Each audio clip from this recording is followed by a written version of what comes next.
All right, hello everyone. Welcome to my channel. This is an educational channel. And we look at various theories of everything, all-encompassing theories. In this case, systems of theory. This is video number 250 on the reciprocal system of theory. And that was a theory that was originally devised by Dewey B. Larson. And he worked on it for most of his life up until his death in 1990. Wrote a lot of books, physics and chemistry, a little biology, astronomy, economics, metaphysics, a little philosophy, a little religion, and some other subjects. And he had developed a little bit of a following. There was a journal out that was called Reciprocity, dedicated toward, studies on the reciprocal system. Not a large outfit, but, some pretty heavy hitters in there, at least in my opinion. And then after Larson's passing, a few other people came to the fore and spread out the theory a little bit more. In particular, Dr. Bruce Perret, who we're going to be looking at today. We're going through one of his articles on his anthropology series, which he moved the theory into anthropology, geophysics, archaeoastronomy, I guess you would call it geochronology, and he wrote these 4 papers under the name of Daniel Phoenix III. He wrote several papers under the Daniel Phoenix III name, but these 4 papers were in his anthropology series, and this one is called Homo sapiens ethicus, life, death, reincarnation, and ascension. And that's part 3 of his anthropology series on the hidden history of Homo sapiens. And we will I think this is the 4th day that we've been reading from this paper. And so you may want to go back to the start about 4 days ago to listen to the whole thing. But just in case you don't know about the reciprocal system, which you probably don't unless you watch this channel regularly, the basic idea is that we live in a universe of motion. The universe is made out of motion, not matter, not energy, but motion. Matter and energy are merely 2 different kinds of motion, as are all the other scientific quantities that you know of, such as speed, acceleration, force, matter, energy, and density, pressure, viscosity, fluidity, electric charge, electrical capacitance, permeability, permittivity, magnetic flux. These are all different forms of motion. And for Larson, motion, he characterized it as change in 3 dimensions. He also characterized it as space-time. And for Larson, motion was the relationship between space and time. Motion is basically a fraction that has space or time as the numerator and time or space as the denominator. But time and space can come in multiple dimensions, what Larson calls coordinate space and coordinate time, 3 or more dimensions of space or time. That complicates the situation a little bit. So, for example, with energy, energy is simply time over space, but matter is time to the third power over space to the third power. So there are many different permutations of relationships between space and time, accounting for the different variety of scientific quantities. Then we also have what Larson calls clock time and clock space. And this is basically a scalar motion, a motion that has a magnitude, but it has no particular direction, or you could really say all directions. And we're familiar with the concept of the clock. Time is always getting later and later and later and later, but in no particular direction. And we can, we can envision that, or at least we can keep track of that with a simple hand moving around a circle, just like a clock. That's a one-dimensional motion moving at a constant magnitude.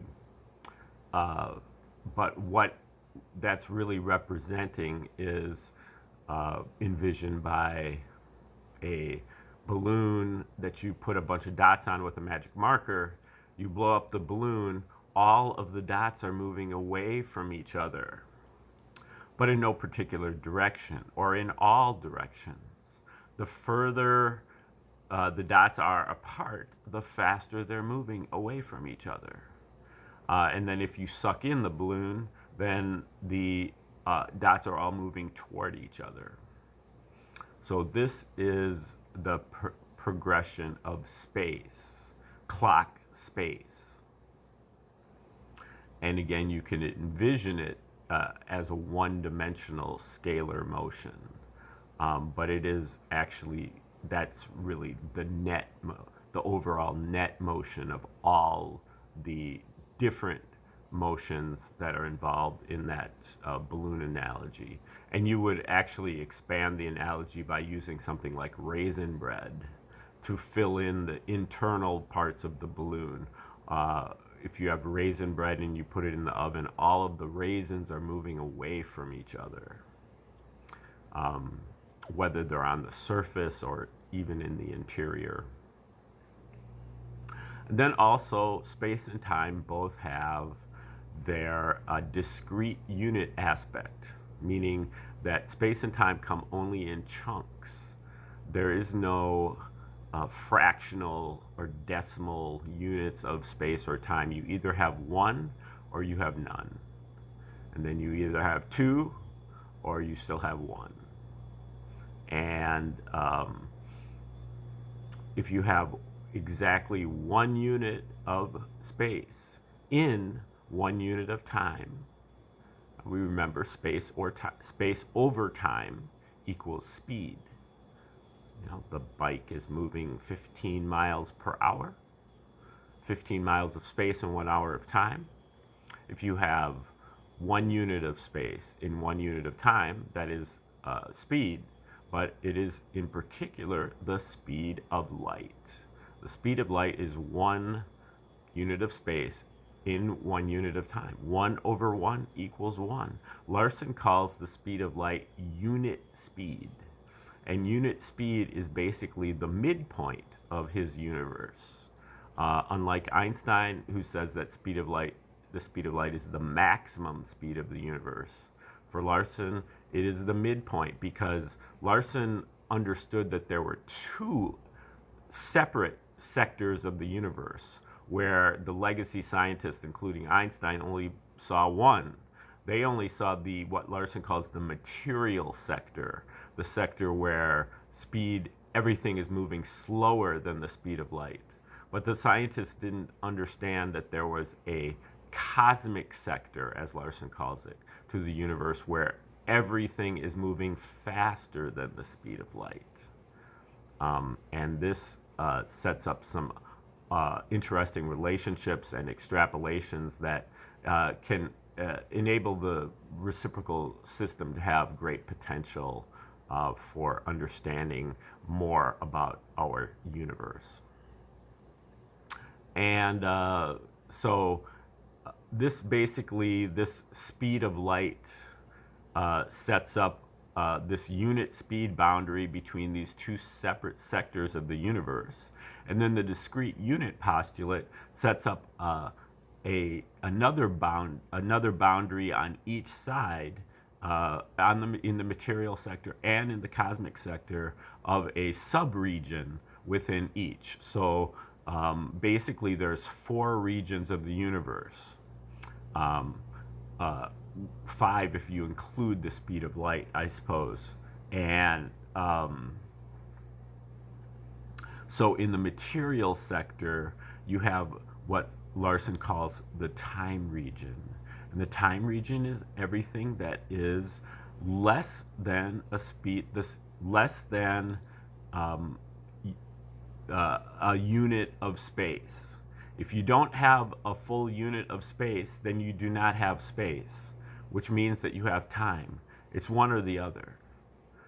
The universe is made out of space-time or motion. And so everything has to be one or the other. And so if you don't have space, you only have time. So that's what Larson calls the time region, and that's basically your region of, atoms and molecules, microscopic kind of things. The unit of space is approximately 4.56 times 10 to the minus 8 meters. So it's very small, but very large compared to the size of an atom. You can fit in trillions of atoms into this time region. And then on the other side, where you have the cosmic sector, everything's moving faster than the speed of light, you have what Larson calls the space region. And that's when you don't have a full unit of time. If you have less than a unit of time, then you don't have time. You only have space. And so this region is everything less than a unit of time. And that's what Larson would call the atoms, cosmic atoms and cosmic molecules, which would be what the legacy scientists would call antimatter. And that time region, that space region, is for the formation of antimatter or cosmic matter. Okay, now Dr. Perret took over from there, and he takes his, well, I won't say he took over from there, but we will have him take over from there, because Larson took those basic postulates and he applied them to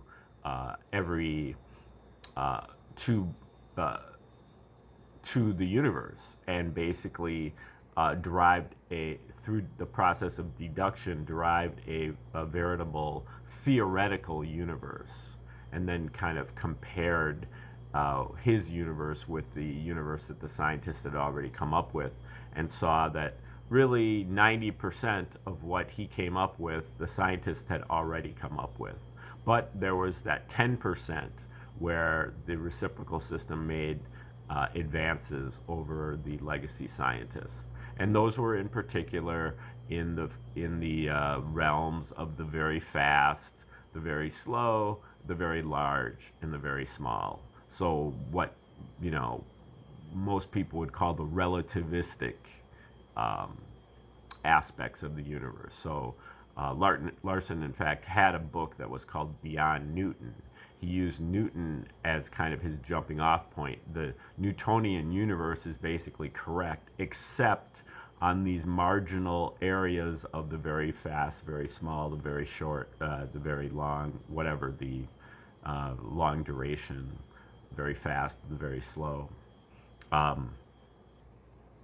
And so then after Larson passed away, Perret came along, and he saw a few different problems with the reciprocal system, and he wanted to update it. He also wanted to match it up with some of the other uh, interests that he had, ancient mythology, um, geochronology, and in these particular papers, Daniel is supposed to be this person who was one of the computer programmers at the Montauk Project, the government black ops secret, top secret time travel project that occurred in the 1980s.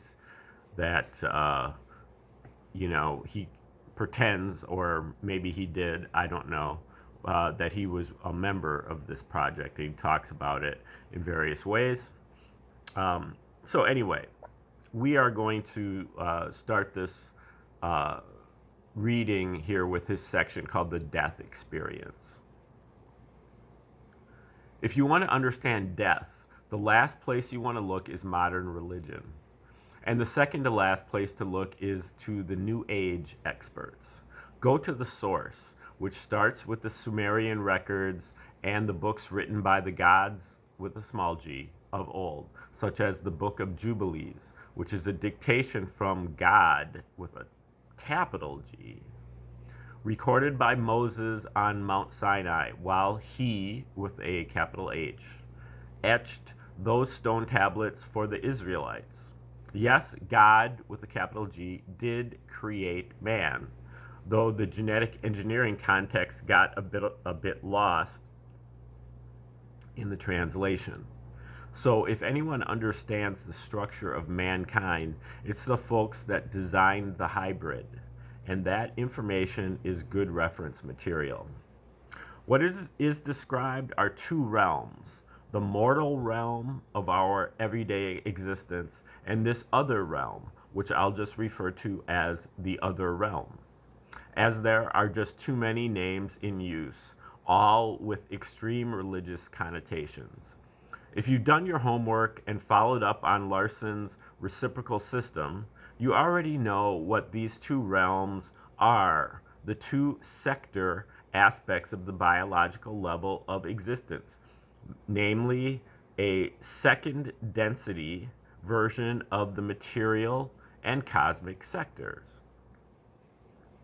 When it comes to dying, humans, the Cro-Magnon descendants, are a mixed bag, a hybrid of both natural processes and divine processes from their Saurian creators. Saurian as in dinosaurian, as in reptilian. The bulk of humanity is, or close to reptilian anyway. The bulk of humanity is more the down-to-earth type, consisting of a genetic mix of Cro-Magnon and Neanderthal, the red-blooded folks. A smaller subset, billing themselves as the blue bloods of royal descent, operate more on the Saurian top-down principles than those of the evolutionary natives. The natural process will be addressed here as natural consequences of life. Death is a deconstruction of the biological level of existence, which may reach all the way back to the inanimate level. Like any radiative or radioactive process, energy is released, and in the life unit situation, bioenergy is liberated. But unlike electrons, alpha particles, and gamma rays, bioenergy continues to have a continuity of form for a period of clock time, still able to slightly influence the spatial realm through the forces generated by the anima. The higher functions of consciousness, being non-physical, remain intact, operating, leaving this etheric ghost in a transitional state. Post-death rituals, such as those documented in the Bardo Todol, which is the Tibetan Book of the Dead, were created to assist this ghost in the options available to them during this period. Unnatural death has the tendency to explode the etheric body out of the physical, sometimes to such a degree that a person does not even know that they have lost their body. Due to the high level of qi and the fact they don't realize something happened, no attempt is made to move on, and the ghost remains earthbound until either such realization happens that they can make their choice, or qi, which cannot be replenished, dissipates to a point where a choice is forced. This section is called the reincarnation process. The presence of qi allows a secondary process to activate when dying, that of reincarnation. If qi is totally inadequate, less than one natural unit, as Larson would put it, then there is not enough to power the afterlife system, so it is back to the inanimate status. Higher forms of life tend to have accumulated a large amount of qi, so the reincarnation process is normally available. People have been through the reincarnation cycle a considerable number of times over the last 5 millennia, and when born, already have a quantity of qi and shen carried over from the previous cycle. Qi often determines the relative health of the newborn, whereas shen is the determining factor for karma. As in all energetic systems, bioenergy has both charge and polarity. A person with bad qi may end up deformed upon reincarnation, whereas a person with good qi may end up athletic. Good shen will give a person a more virtuous life, whereas bad shen may cause constant problems and a fearful life. In order to understand reincarnation, one must have some idea of what incarnation is. It is derived from carnate, which means to be put in flesh, and that means to come alive. Reincarnation is to become alive again, inferring that there was something that carried over from a prior incarnation. Upon death, the material and cosmic atoms dissociate, returning the corpus to inanimate status. But the bioenergy field remains as the ghost or etheric double. It is in this state that the consciousness experiences the afterlife situation. In the diagram above, he has a flowchart above, which we may go over a little bit later tomorrow.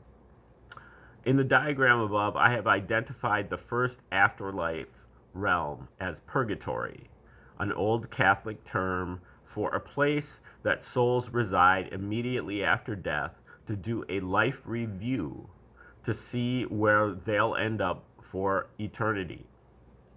In researching this realm, most systems add an additional step, what can be called the mist.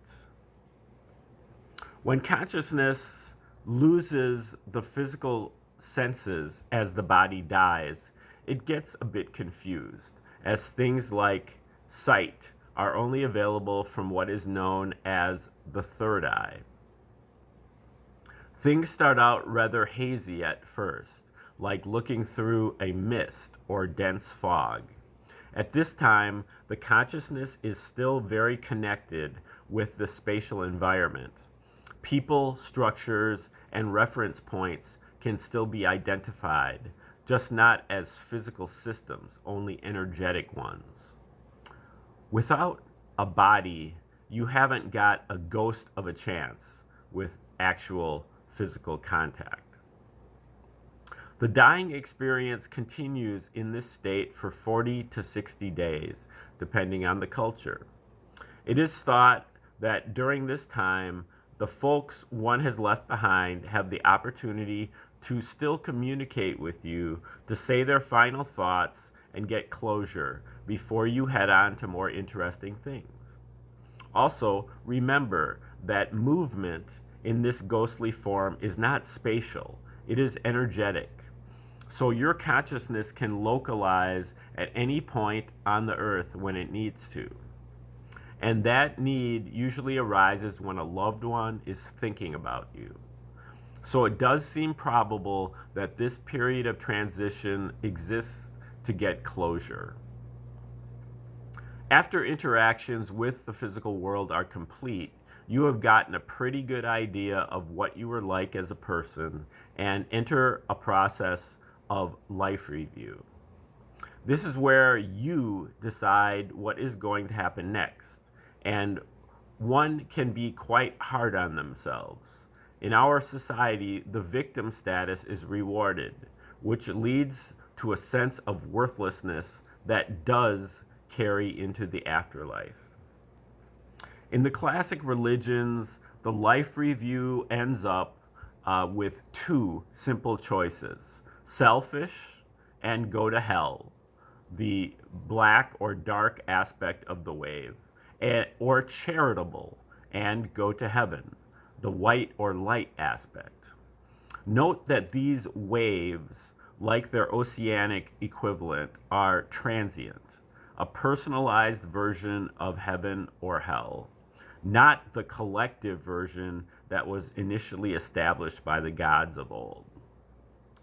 The mind is a powerful thing, and since the mind is the cosmic aspect of life, with the brain being the material aspect, it survives death of the body, but is no longer constrained by the shared spatial illusion we call reality.